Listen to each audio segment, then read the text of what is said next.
Hello and thank you for clicking on this video. Today I want to return to the discussion about Will Still, the young Belgian manager who has been linked with the Sunderland job for all of eternity. He left Reims at the start of May, and ever since then people have been expecting him to sign for Sunderland.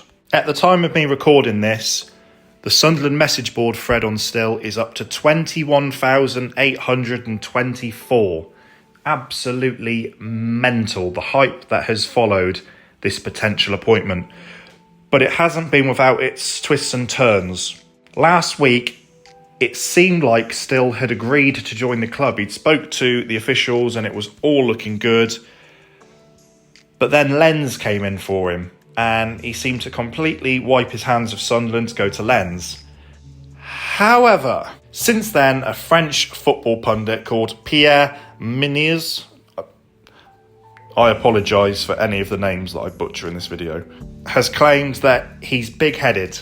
He says that I think this guy has a huge cigar. Afterwards, he perhaps has reasons to have it. Right. I suppose that's some French way of saying that he was difficult to manage. Yeah, it does seem the case. This bloke has spoke to Norwich, he spoke to Sunderland, he spoke to Lens, and he still hasn't signed anyone. So you do wonder, maybe he is a difficult person to deal with. Now, when he was at Reims and he was openly touting himself for a return to the Championship while still in post, I thought that was highly unprofessional. And now some of the journalists are saying that maybe Still has got some maturing to do. Is there actually any substance to this bloke? I mean, he kind of went viral for the fact that Reims were paying fines for every game for him managing because he didn't have any coaching badges and he plays football manager. I mean, that makes for a good internet story, but does it make for a good manager? I really don't know, to be honest with you.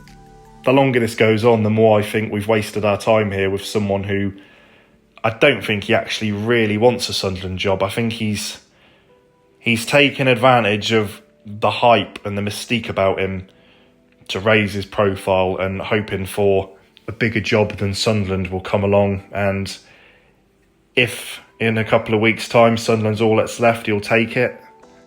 Is that really what we want? But anyway, to end this video on possibly a bit of good news, Michael Graham, aka Captain Fish Paste on X or Twitter or Twix or whatever you want to call it, has tweeted saying, some positive SCFC news for you this morning. Sunderland have scheduled contract talks with Dan Ballard this summer, determined to keep him at the club despite growing Premier League interest. Great news if true. I think he will end up at the Premier League one day. Someone's going to come along and get him. But if we can get him signed up for an extension, at least then that should give us some bargaining power to sell him for more money in the future. We'll at least get another season out of him. He is crucial. He's absolutely brilliant for us, and I really hope that we can keep him for as long as we can. So hopefully that news is true, and hopefully the club manages to get a manager in pretty sharpish. See you next time.